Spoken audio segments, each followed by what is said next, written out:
शिवाय नमस्तुभ्यम हर हर महादेव। नमस्कार मित्रों, आज 8 मार्च फागुन नवमी तिथि शनिवार है। शनिवार के दिन हम पीपल में जल डालते हैं। सुबह सभी लोगों को पता है, सुबह जल डालते हैं, कहते हैं इससे 7.5 कम होती है। और वहीं संध्या बेला में शाम के समय सुबह जल डालकर परिक्रमा सब लोग करते हैं। आजकल सभी लोगों को सब बातें पता है। काले उड़द, काले तिल और काली काली मिर्च, और कहते हैं जब पीपल में जल डालिए तो गुड़ अवश्य रख दीजिए। थोड़ा सा गुड़ रखना चाहिए चींटियों के लिए, जिससे चींटियों का पेट भरता है तो आशीर्वाद मिलता है।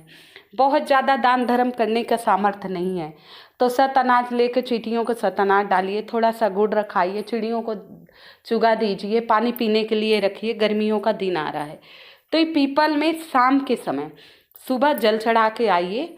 और प्रदोष काल में दीपक जलाने का नियम है। प्रदोष काल में दीपक जलाया जाता है। प्रदोष काल में दीपक जलाया जाता है।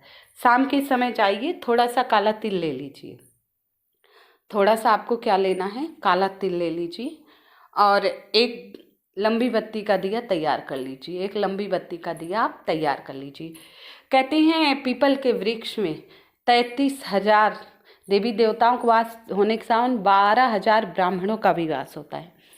तो मीठा तो जरूर ले जाना है। आपको कथा भी सुनाई थी क्यों ले जाया जाता है।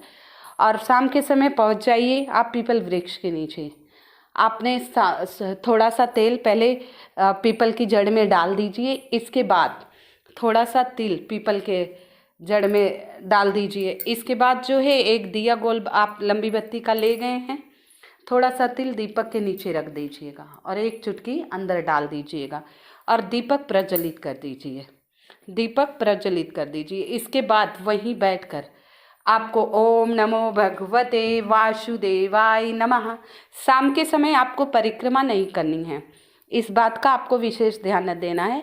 शाम के समय आपको परिक्रमा नहीं करनी है। परिक्रमा पीपल की 10 बजे से पहले पहले कर लेनी चाहिए। अब आप शाम को दीपक जलाएं, वहीं बैठकर भगवान का स्मरण कीजिए, माता लक्ष्मी, लक्ष्मी नारायण का स्मरण कीजिए और धन से संबंधित जो समस्याएं प्रभु से कह दीजिए और फिर नारायण नारायण कहकर अपने घर आ जाइए। छोटा सा उपाय देखिए, पीपल में हम जल भी चढ़ाते हैं और दीपक प्रज्वलित करते हैं, लेकिन हम बहुत सारी, ये देखिए बहुत सारी फ़ोटो पड़ी हैं। मैंने इसलिए वीडियो बनाई कि आप लोग देखेंगे यहाँ बहुत सारी फ़ोटो पड़ी। माता लक्ष्मी की हैं, भोलेनाथ हैं, गणेश जी हैं, कुबेर महाराज हैं, श्री यंत्र है। अब हम कोई उपाय के लिए मूर्तियाँ लाते हैं, खंडित हो गया, ऐसे फेंक के आ गए। ऐसे पीपल के नीचे आप ये फेंकना ही हुआ, रखना थोड़ी ना हुआ। इधर उधर बिखरी हैं, बहुत सारे दीपक हैं इधर उधर बिखरे हुए हैं। आप मूर्तियाँ ला रहे हैं, खाटू श्याम गए खाटू जी की लाए, सालासर गए सालासर गए हनुमान जी की लाए, शिवखोड़ी गए भगवान शिव जी का शिवलिंग ले आए, शक्ति स्वरूपा माँ गौरा के किसी भी धाम गए, 52 शक्तिपीठ माता के हर एक अलग अलग हैं। नैना देवी हैं, चंडी माता हैं, महालक्ष्मी हैं, माँ दुर्गा, अलग अलग स्वरूप है, अलग अलग तस्वीर ला के घर में रख दी है। कुछ समय बाद थोड़ी सी धुंधली हुई या ख़राब हुई या नई फ़ोटो लाए, जगह नहीं, उसे उठाकर आप पीपल वृक्ष के नीचे ऐसे रखा है। ये देखिए ऐसे इधर उधर पड़ी हैं, माँ दुर्गा की फ़ोटो है। अरे आप एक ही रखिए, सब शक्ति स्वरूपा माता दुर्गा की रखिए, इसी में माता महालक्ष्मी, पार्वती, चंडी, काल सबका वास होता है। प्रभु एक हैं, अवतार भिन्न भिन्न हैं लेकिन सब एक हैं, सब सर्वशक्तिमान हैं। आप सच्चे मन से किसी भी प्रभु की पूजा करिए, आपको सर्वदा लाभ होगा। अब ये देखिए इसमें पाप क्या हुआ, आप मूर्ति लाए घर पे, पूजा की अपने पुण्य के लिए, तरक्की के लिए, हैं। इसके बाद यहाँ ऐसे रख दिया। अब ये कुत्ता भी आ रहा है इस वृक्ष के नीचे, मुंह लगा रहा है, इसके ऊपर बाथरूम भी कर दे रहा है, पेशाब भी कर दे रहा है, बच्चे थूक भी दे रहे हैं। तो क्या आपको शुभ फल मिला इन चीज़ों का? नहीं ना, शुभ फल नहीं मिला ना इन चीज़ों का ऐसे फेंकने से। तो आप खंडित मूर्तियाँ हैं, जल में प्रवाहित कर दीजिए। नदी हो, तालाब हो, सरोवर हो, बड़ा सा नहर, तो ये नीचे विसर्जित हो जाएंगी। या पीपल वृक्ष के नीचे थोड़ा सा गड्ढा कर लीजिए, जितनी बड़ी मूर्ति नीचे दाब दीजिए। इससे भगवान का अपमान भी नहीं होगा और आप जो मूर्तियाँ लाए हैं वो आप रख भी आए पीपल के नीचे।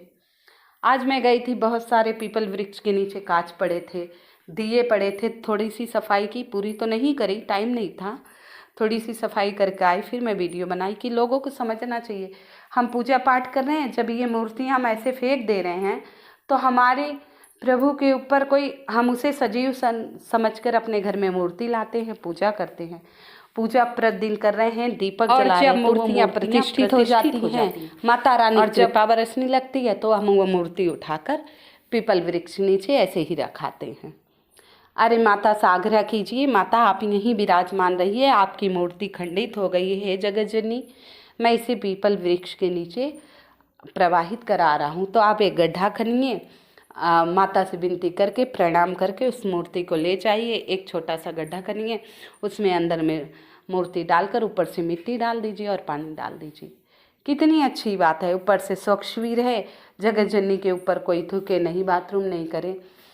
तो ये छोटे छोटे बात हैं जो ध्यान रखना चाहिए, क्या उपाय बताया जाए तो ही करिए। तो आप पीपल वृक्ष के नीचे कभी भी जाइए तो पीपल वृक्ष की सफाई अवश्य किया कीजिए, खास तौर पर शनिवार के दिन। ऐसा करने से जीवन से 7.5 ढैया का असर कम होता जाता है। अब तक वीडियो को लाइक एवं सब्सक्राइब नहीं किया है, कृपया लाइक एवं सब्सक्राइब अवश्य कर दीजिएगा। कमेंट में जय शनिदेव महाराज लिख दीजिएगा। अगला देखिए, हम शनिवार के दिन पीपल में सरसों का तेल डालते हैं और शनिवार के दिन शनिदेव को सरसों का तेल चढ़ाते हैं। तो क्यों चढ़ाते हैं? 2 कथाएं प्रचलित हैं शनिवार को सरसों के तेल चढ़ाने का। कहते हैं एक बार हनुमान जी राम भक्ति में लीन थे, वैसे प्रभु सदा राम भक्ति में लीन रहते, तो शनिदेव आए और उन्हें युद्ध के लिए ललकारा, तब भी प्रभु ने ध्यान नहीं टूटा। जब कहा तू क्या, तेरे राम भी मुझे नहीं हरा सकते, तब हनुमान जी को क्रोध आ गया। तब हनुमान जी को क्रोध आया और अपनी पूंछ से शनिदेव को बांधकर इतना पटका मेरू पर्वत पर, इतना पटका पर्वत पर कि उन्हें जगह जगह दर्द होने लगे, बहुत ज़्यादा चोट लग गई। अब हनुमान जी बाबा उनकी चोट भी नहीं देख पाए, फिर सरसों का तेल लेकर उनके सिर पर, पैर पर लगाने लगे और उनका दर्द दूर हुआ। इससे शनिदेव प्रसन्न हुए, कहने लगे हे हनुमान जी, जो मुझे शनिवार के दिन सरसों का तेल चढ़ाएगा उसके जीवन से सारे कष्ट, रोग, बीमारियां मैं दूर कर दूंगा, सारे कष्ट उसके जीवन से दूर हो जाएंगे। और दूसरी कथा है, कहते हैं लंका में शनिदेव को बंदी बनाया था रावण। जब हनुमान जी लंका गए, शनिदेव को उल्टा लटका हुआ देखे और उन्हें बहुत ज़्यादा चोटें लगी थी, तो उन्हें बंदी गृह से छुड़वाया और फिर उनके शरीर पर तेल लगाया, तब वरदान दिए थे। ये दोनों कथाएं प्रचलित है, लेकिन दोनों में एक समानता है कि हनुमान जी बाबा उनके चोटों पर सरसों का तेल लगाए, इसीलिए शनिवार के दिन सरसों का तेल चढ़ाने का बहुत विशेष महत्व है। तो प्रदोष काल में जाकर आप शनि देव की मूर्ति पर सरसों का तेल अवश्य चढ़ाया कीजिए।